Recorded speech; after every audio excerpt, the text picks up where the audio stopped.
Wherever there are shadows, there are people ready to kick at the darkness until it bleeds daylight. This is Bleeding Daylight with your host, Rodney Olson. Welcome to Bleeding Daylight. Please share this and other episodes direct from our social media accounts. Find links for our Facebook, Instagram and Twitter pages at bleedingdaylight.net. That's also where you'll find many other Bleeding Daylight episodes.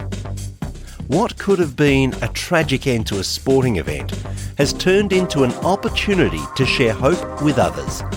Today's guest talks about the strangers who saved his life.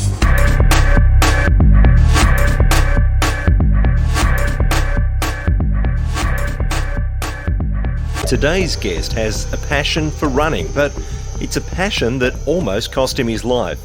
In October 2019, he suffered a sudden cardiac arrest while running a 10-mile race and was saved by a group of strangers.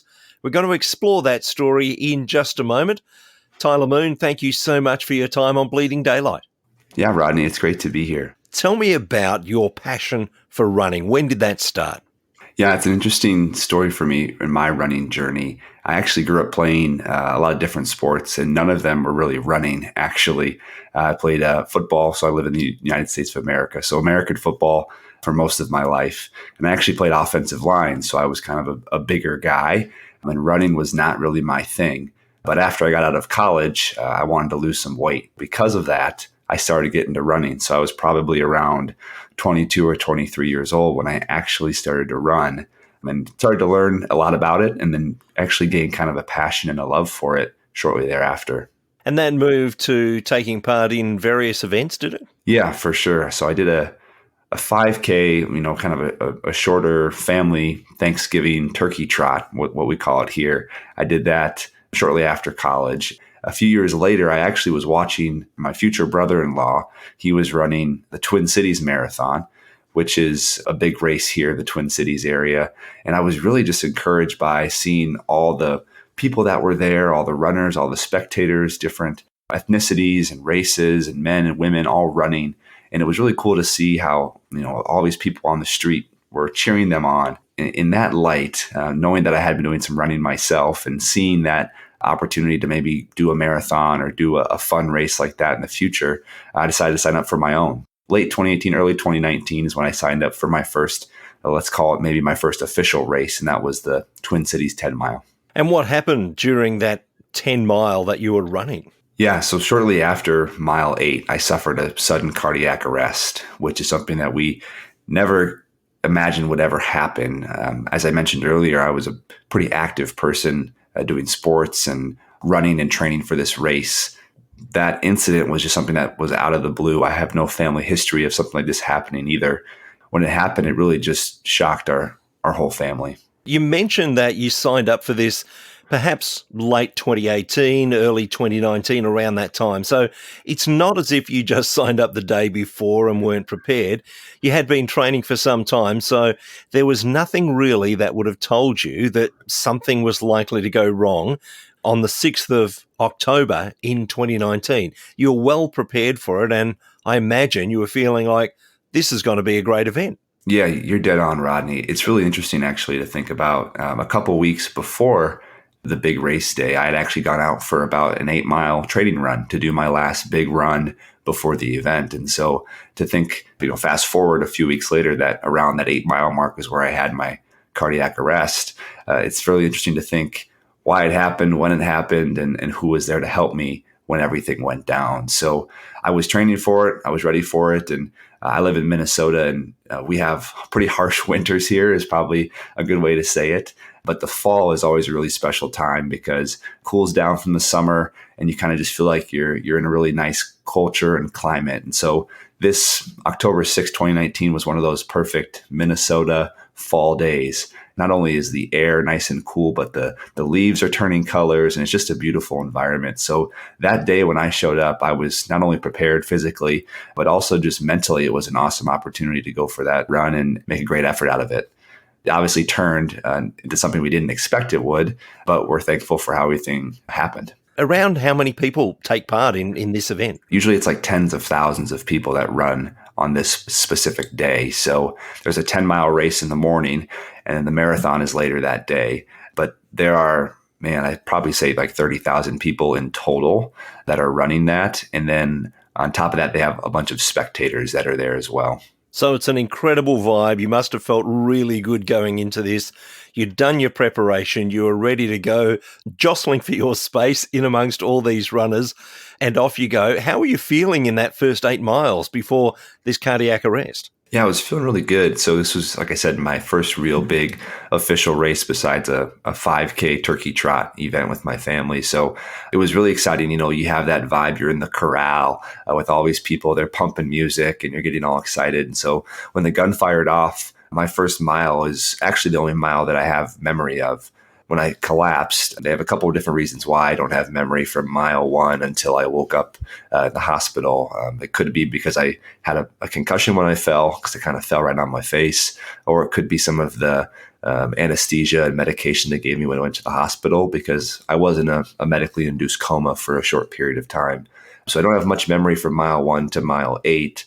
But for me, the first mile was really, really great. And my family tells me that I was doing pretty well. I was wearing a watch that could track me as I ran, and my time was looking really good. Things were all pointing in the right direction before the incident occurred. And I imagine that your wife, who at that stage was your fiance, that she was there ready to cheer you on, was she? Yeah, so she was there. My wife, she's awesome. She's always a great supporter of me and whatever I'm interested in at the time. So she was there, as well as my parents were there. So it's pretty cool to have them there cheering me on. And Amy dropped me off downtown Minneapolis early in the morning. And then I actually saw them at mile 1, which was a really special moment. I stopped and said hi to them and went on my way. And I saw them again at mile 7. I don't remember what that interaction was like, but mile 1 was a pretty special moment for me and something that I think about often when I think about this story. Do you remember anything about going into that cardiac arrest, or is that all now a blur for you? Yeah, it's all a blur. There was one time we were watching a kind of a promotional video that the event organizers put on after the fact. And as I was watching that video, a few flashes of things came into my mind about the race, but nothing considering the cardiac arrest. So for me, it's just kind of a blur. And I learned from the people that saved me, honestly, what they saw, what they heard, what they did. And that's how I put it all together in my own head. Tell me, what were their recollections? What are the things that you have been told about that moment when you collapsed? Shortly after the 8-mile mark, I was running in, a decent sized crowd, but there was a person in front of me. His name is Dr. Morrison, and Dr. Morrison said that he heard me take a really big sigh, and then I kind of fell just flat onto the pavement. And in a way that alarmed him, he stopped and he kind of turned around and saw that. And then shortly after he was there was a group. By the time it was, we were going about 10 to 12 people that came to my aid, people that were runners, people that were just spectators, and then also someone who was an actual race volunteer. And so after I kind of collapsed, this group came around me and they flipped me over, and I was pretty bloodied up from falling. I really did fall kind of right on my face. And so when they flipped me over, they started to check my pulse, and they quickly learned that they were all in the medical field. They were speaking in medical terminology and people were understanding it, and they were checking my pulse in different places. Someone just said, "Hey, I think we need to start CPR. This guy needs it right now." So they got in position and started giving me CPR. It's kind of like the same thing that you would learn in maybe, middle school or high school, the chest compressions. And they actually had a breathing apparatus that eventually came. So they gave me some breaths as well. So they started doing CPR for about 10 to 15 minutes until an ambulance could come and an AED was on site to shock me back into a normal heart rhythm. Spoiler alert, you did survive, which is great. Yes. But how long did it take you to actually start to recover, to respond to the CPR that you were receiving? Yeah, so shortly after all that happened, so they gave me CPR, they shocked my heart back into rhythm, and then they rushed me off to the hospital. So I don't have any memory of what it was like in the ambulance. I don't think I was awake for any of that, but they got me into the hospital, took me up to the ICU, and from there, that's when they put me into that coma. So they had told my family that it would probably be a day or two before I came out of it, but I actually came out of it that night. My signs were good enough where they let me come out of it, and I was conscious and kind of active, but I wasn't really, in my mind, I wasn't really there. I have no memory of it. I don't have any real thought about it. It really took me kind of 2 or 3 days for me to really, in my own consciousness, remember things, understand things, see things. I have a lot of stories about kind of the funny things that I was doing in the meantime, but it took me kind of 2 or 3 days to kind of get my bearings back under me and really see the world for how I saw it beforehand. And obviously, you're only going by the things that people have told you after the event, but you would have had Amy there, you would have had your parents there, other people that loved you. What were they going through at that time when you're taken off to hospital? They say, we need to put this man into a coma. What was their thoughts? Yeah, so they were really shocked is probably the understatement of the story. That I don't know if there's a word to even describe how they felt, but for them, the unique part was they were able to track me while I was running. So they could see on their cell phones where I was going and where I was running. And so they were hoping to catch me around mile 10 at the finish line. And my tracker was still going. So even though I had actually collapsed at mile 8, for some reason, my tracker was showing that I was going to the finish line. And so my family had made their way down to the finish line. And when they got there, they couldn't find me. They couldn't contact me. They had to get a call from a police officer who told them that I had been in an incident and they needed to go to the hospital. And so at that time, it kind of worried them a little bit for sure. But they still didn't know exactly what had happened. They just knew there was an incident and I was going to the hospital. And it could have been something like a concussion or it could have been something like a broken leg. When they got to the hospital and they heard everything, they just were floored. They were shocked at what they had heard and had to work through a lot of those emotions, the three of them together, and start to think about what was the next step for me in my care. And you've mentioned there's no family history. There's nothing to suggest that this was actually on the cards. Were the doctors able to find out any reason for this, or was it just one of those things that happened at that moment?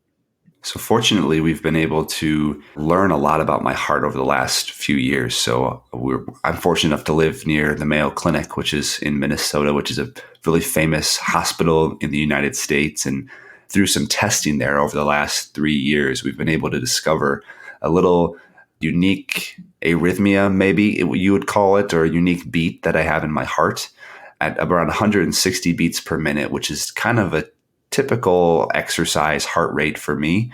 My heart goes into a couplet is what we call it. And it's kind of a double beat. So instead of following the normal heart rhythm, it kind of goes bum, bum really fast.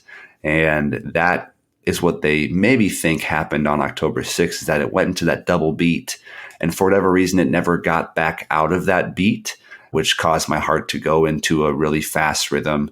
Ventricle tachycardia is what the actual medical term is called. From there, it sent me off into a heart rate of probably like 300 beats per minute, which caused me to not have any blood pumping through my body and caused me to collapse. So the leading theory is that little couplet could have turned into a triplet or a quadruplet and so on and so forth, to the point where my heart couldn't really even function. How long were you in the hospital before the doctors felt that you were well enough to release you? So I was there for about a week. And after I left the hospital, I was actually wearing something called a life vest, which is a wearable defibrillator. So it kind of fits on like a harness underneath my clothes, and it was tracking my heart rate. And then I kind of had a little battery pack that I had like slung over my shoulder, which I would wear everywhere. And it would read my heart. And if I went into a cardiac arrest again, that device would shock me back into rhythm. So it's kind of a wearable AED in a way. That was where they sent me off with. So we weren't really sure if I would have another cardiac arrest. They were pretty certain that this was kind of an anomaly, a rare thing that was happening to me, but they weren't for certain. So that's why they sent me home with the life vest. One of the things that we do know about any kind of heart issue is that once the problem has been stabilized, then doctors will advise on some form of exercise to be able to help you along. But it's usually quite gentle to start with. But you're not a quitter. What happened at that point? You wanted to actually finish the race that you started, even though that was where all this trouble began. What did you do next? Yeah, so fortunately for us, my cardiologist is a great guy, and he said, you are medically cleared. You have your life vest. If something is to happen, you have that life vest. You're wearing it, so you should be okay. And we think the risk is fairly low. You're going to have one again.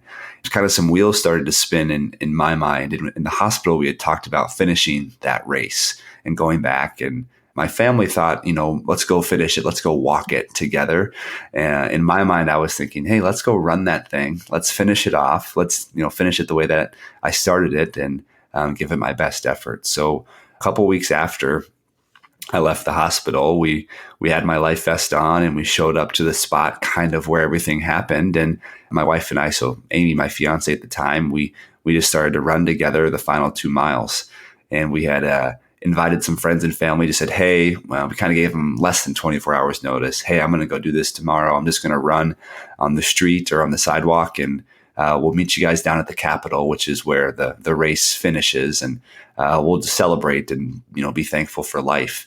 The word kind of got spread around our friend group, and then it got spread up to the police officer who actually called Amy on October 6th. And so she heard about this, and she told her police chief, and she said, hey, I'm actually going to do a police escort for this guy. So we're in the middle of St. Paul on a early Saturday morning, and there's a police car escorting me and my wife down the street to the Capitol.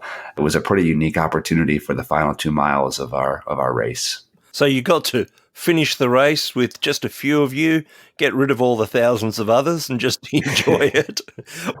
Exactly. What was it like to get across that supposed finish line? It's a great question, Rodney. I think there was a lot of tears. That's probably a good place to start. A lot of emotion, just to be able to overcome such an incident like that, and to be surrounded by friends and family and people that were there just to cheer us on. So my parents were obviously there the day that I ran, and they actually were there that morning. I finished the race, and Amy was running next to me, which is a cool metaphor for how we've all been, running together since October 6th through the medical ups and downs. And then we had a group of friends, and then a group of, I would call them strangers, but people that kind of interacted with me throughout my cardiac arrest. So there were some ENT people there. There was actually someone who helped give me CPR showed up that day. And so it was just a really unique opportunity to bring this mixture of people together that have impacted my life in really unique ways, and to be able to cross the finish line and show in maybe a physical demonstration that we are and we can be stronger than the hard things that happen in our life. We have opportunity to overcome the challenges that we face every day and come out better on the other side. I know that you're a person of faith, and a lot of people will wear their faith on their sleeve, but you're actually wearing your faith on your race bib, weren't you? Yeah, that's a great way to put it, Rodney. I'm definitely a man of faith, Christian faith, and I'm proud to be a Christian and always improving and trying to be better than I was the day before. Always a refining process to be a Christian. So you mentioned I had Jesus Saves, or my faith, the word Jesus Saves was on my race bib, which was something that I didn't initially plan to put on there. I actually had my name on there because that's kind of what most people do, is they put their name on their race bib, or maybe a nickname. And it's kind of fun to have your name on there because when you run by the groups of people, they can cheer you on, which is a really encouraging and fun way to keep motivated throughout the race. But at some point before the race, I just had this thought, this is a really cool platform and an opportunity to share my faith in Jesus. So let's put something on my race bib that I can just share with somebody. And maybe I could run by someone and they'll think, I don't know who Jesus is, or I haven't been close to the faith in a long time. Maybe I should go back to it and maybe just get their wheels spinning a little bit. So I just had this thought that I perceive now as a thought from God to put my race bib to Jesus Saves. And that was just something to me that meant that Jesus saves us for eternity, not just physically on earth, but for eternity and in heaven with him. So I put it on there, not really knowing anything that would happen in the future. And it really came to be a great sign and symbol, and also something that fortunately the media got a hold of, and it was able to share a great message throughout our community and throughout the world. What sort of interest was there from the media at the time? Yeah, so initially there was just general interest in the fact that someone had a cardiac arrest and that they had a group of people save them, and then that person was alive. So I think in general terms, that's a pretty interesting story for people to hear, and heartfelt and heartwarming that a group of strangers saved somebody, and now that person's still able to live. So that in and of itself, people were definitely interested of. Where it was even more interesting, I think, is the race bib, Jesus Saves. That was a pretty cool thing, especially for those interested in faith. And then on top of that, there also was a person that helped me, and his legal name is Jesse, or his real name is Jesse, but his legal name is actually Jesus. And so he's like of Hispanic and Latino descent. So when the media kind of connected those two together, it really blew up from there and became kind of this, I would call it a miracle story, really. Interesting that guy would put Jesus Saves on my race bib and also have someone there named Jesus to help bring me back to life. It's an amazing story. But in this time, where did your faith go? Because obviously you were saved, you got to the hospital, you came out of that coma and started to recover. But were there questions of faith at that point? Were there times where you thought, Jesus, why has this happened to me? What's going on? Yeah, it's a great question, Rodney. My wife and I, we were really active in our church before this all happened. And so we were really strong. In Matthew 7, they talk about living on the rock or living your life on sand. And so we really felt like we were built on the rock, on Jesus's teachings, on God's word. And so when this happened, although it was really traumatic and really scary, when we were in the hospital, for me personally, there was a lot of peace and a lot of joy and thankfulness for where we were at. And shortly after, we kind of came to and caught our bearings, because we had a lot of time in the hospital together, and it wasn't, always cheerful time. There was lots of hard things, but by the time we kind of came out of it, it was like, we could do something really cool with this. We can go finish the race, and we can go encourage people. We can go share the message that Jesus does save in so many different ways. So felt really, really good about it. And my wife tells a really cool story that when she first came to the hospital, and heard about this whole situation with my heart and being in the coma and everything, she was obviously stunned, but she just said in her heart and to God that she's like, I trust you, God. And whatever you decide for me and for us, I trust you, and I put it into your hands. And so I think from that point on, I didn't know that for a little bit of time until she told me that later on. But she really led us in that time, and we worked together just to praise God and honor Him, even through our struggles and our challenges. Of course, you didn't just leave it there either. You didn't just finish that race that had to stop because of a little thing like a cardiac arrest. But you've continued on, and there's been different challenges since. That was 2019. What did you have in store for 2020? After we had finished the race in late October, early November, I actually went in to have surgery to put a defibrillator in. And so I have an internal defibrillator inside of me that connects to my heart, which is similar to the Life Vest that we talked about earlier. But basically, it's something that always is tracking my heart. And there's a battery inside of me that if my heart goes haywire, it'll shock me back into rhythm. After that surgery, I had about 3 months to recover. So December, January, and February, I was kind of, on the shelf, basically. We hadn't really thought about running again, long term. There was still a lot of emotional and mental trauma that we were working through at the time. And so as we were getting closer to that February mark, when I was able to get back into some activity, I started to do a little bit of working out at our gym at our workplace, and doing some light exercises and things like that, just to stay active and stay healthy. Shortly thereafter, March of 2020 is when a lot of the COVID restrictions started to come down, and we were home, and getting outside and doing some activity was just a natural part of things. And we did a lot of walking and a little bit of running, but not too much. But it just seemed as the longer that we kind of stayed there and we were together in quarantine, this idea of running again, going out there and doing something bigger and better than what we did the year before. So instead of doing a 10-mile, it was kind of this idea of like, what if we did a marathon? What if we used all this new time that we have, all this opportunity to spend with one another, and use it to go running? What if we use that to encourage other people? And so the wheels just started to turn kind of in that March, April, May time frame. Then about June is when we started to train officially for that marathon race. And how did you partake in that? Because I know that you were ready to run again. What about Amy? Was she convinced that she should run alongside you this time? in January of 2020 is when we got married. And so if we look at the story from a larger picture, October was my cardiac arrest. November, we finished the race. November, I had surgery. January, we got married. And then March was when COVID happened. And so there was a lot of change happening, not only with my heart, but also in our marriage. And so working through that was definitely something that was important to us, something that we had to intentionally work at every day to make sure that we were both on the same page. And so Amy and I experienced my cardiac arrest in totally different ways. And so it was working through some of that emotional trauma together and being able to come out on the other side and not only be okay with running, but kind of encourage each other towards that. And so the agreement that we came out with at the end was that she would rollerblade next to me while I ran the race and while I trained. So in the Minneapolis area, we have lots of great trails in different areas for runners and bikers and rollerbladers. So through a lot of our conversations and different thoughts and things like that, it was deemed that she could rollerblade on the pavement and I could run on the grass or maybe hop on the pavement every once in a while as well. And that way we'd both feel supported and okay while I was able to run that race. Now, you've got a better heart rate monitor than all the other runners with their watches or chest straps. So you've got a certain amount of confidence there. But was there this overshadowing of that event, thinking, what if it happens again?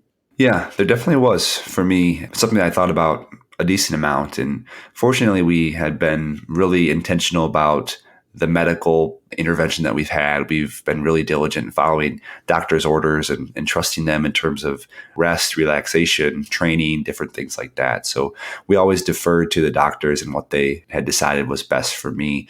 So they gave us a lot of assurance that I could run and that I was pretty low risk of this happening again. But at the same time, they tell you that you just never know either, right? We can't predict the future. For me, there was some thought in the back of my mind that it could happen again.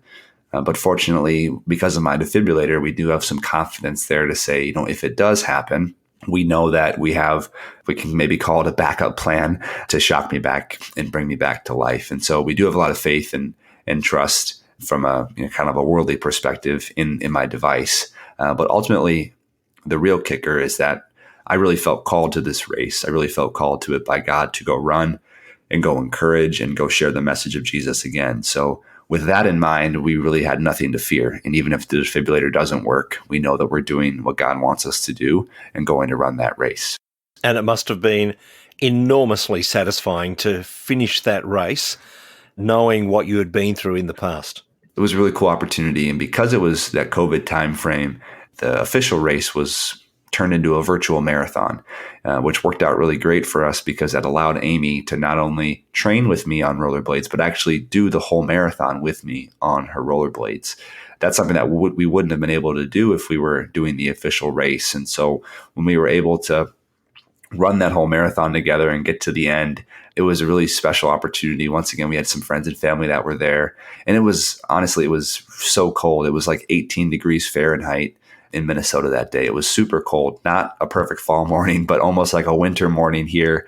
To get to the end of it and to feel so accomplished with, once again, friends and family nearby was a really cool way to just share God's love and what his power is in all of our challenges and trials. 2021 brought some changes to your running, and there were some really special things that happened with some of the events that you took part in, wasn't there? Yeah, it was a great year. And honestly, it was a year that I didn't really think I was going to do very much in 2021. But a friend of mine, and actually it's Jesse, so Jesus, who gave me CPR in 2019, Jesse and him and I and Amy and our families had gotten pretty close over the last couple of years. And so he had kind of mentioned to me that he was going to do some running in 2021. And I wasn't super interested right away. I was kind of like, we've done the 10 mile again. We've done the marathon. I think we're okay. But the longer I sat on that, the longer I kind of didn't sign up for a race with him, the more I kind of wanted to. Amy and I, we prayed about it and talked about it. And eventually we decided to sign up to run not just one race, but 3 races. So it's something called the Loonie Challenge, which in Minnesota, the state bird of Minnesota is a common loon. And they have this race called the Loonie Challenge because if you run it, you're maybe a little bit loony. That's kind of the thought. It's 3 races over the course of 2 days, a 10K, a 5K, and then a 10 mile. The idea was that I would run the 10K with my dad on Saturday morning, the 5K with Amy shortly after that, and then the 10 mile I'd run with Jesse, and we'd run that together, the same race that he gave me CPR on 2 years prior. And so that was just a really cool opportunity, just a unique way to continue to bring this intersection of faith and family and running all together to encourage people and to help them face the challenges and trials that they have in their life every single day. How have all these events strengthened your faith? They've really just given me a stronger conviction and a stronger reminder of how God moves in 2022 or 2019 or 2020 or 2021. I think it can be easy to see God in the Bible or easy to see him in other people's lives, but to really experience his power and his strength inside of me through these different instances is really a convicting and encouraging thing. And I think on top of that too, I've just seen and I think I've been a lot stronger in my faith in just sharing it and sharing with people what God has done in my life and just not being ashamed of that or worried about what others might think, obviously always in a respectful way, but to experience that power that Jesus provided to me to overcome these challenges. I just want the whole world to know about it. And so it's exciting to be able to share it through different events like podcasts like this or public speaking or even just conversations with people at the market or coffee shop or wherever else we might be. Yeah, I was going to say, you do have opportunity to continue to share this story of what you've been through and the faith that undergirds it all on places like this podcast. But what have been the other opportunities that have presented themselves for you to tell that story and to shine the light on Jesus? Yeah, so we've been able to do a few different things. Pre-COVID, I was able to speak at my home church, my original church growing up, at a service, which was super unique and really meaningful. I've been able to speak to students kind of in youth groups as well as, school assemblies.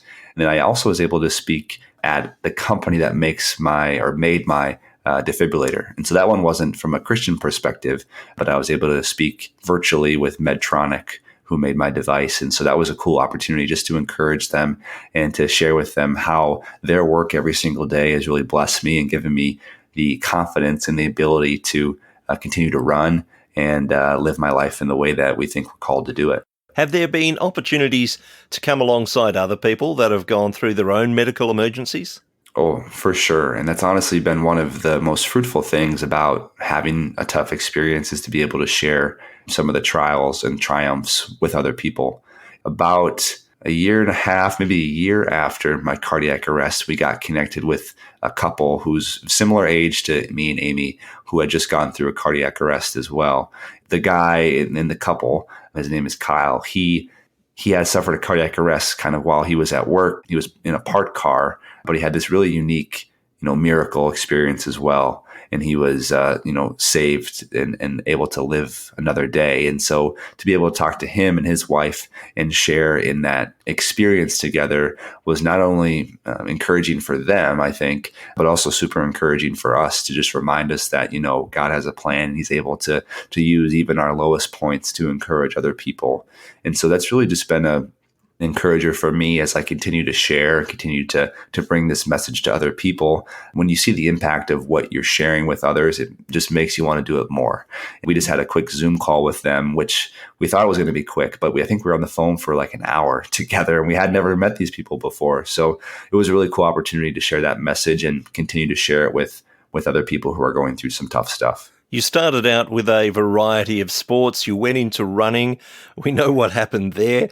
What are your thoughts going forward in the sporting arena? Are you going to continue to run? Are there other sports that you'd like to tackle in the coming days? This summer, and I do honestly mean this, I don't think we're going to be doing too much running in terms of races and things like that. I'll definitely still want to stay active with different running and different exercises. But I know we recently purchased some bikes during the COVID time, and we like to use those. So maybe some biking. I think triathlons kind of are a natural thing. So swimming, biking, running, as well as maybe getting back into the gym. So I grew up playing football and doing lots of weightlifting and things like that. So maybe getting back into the gym and grabbing a barbell or some dumbbells and doing that again would be exciting and fun after a hiatus for a bit. It's so good to hear your story, to hear what's come out of it, the opportunities that have presented themselves. I'm wondering if someone wanted to get in touch with you, find out more about your story, where's the easiest place for them to connect with you?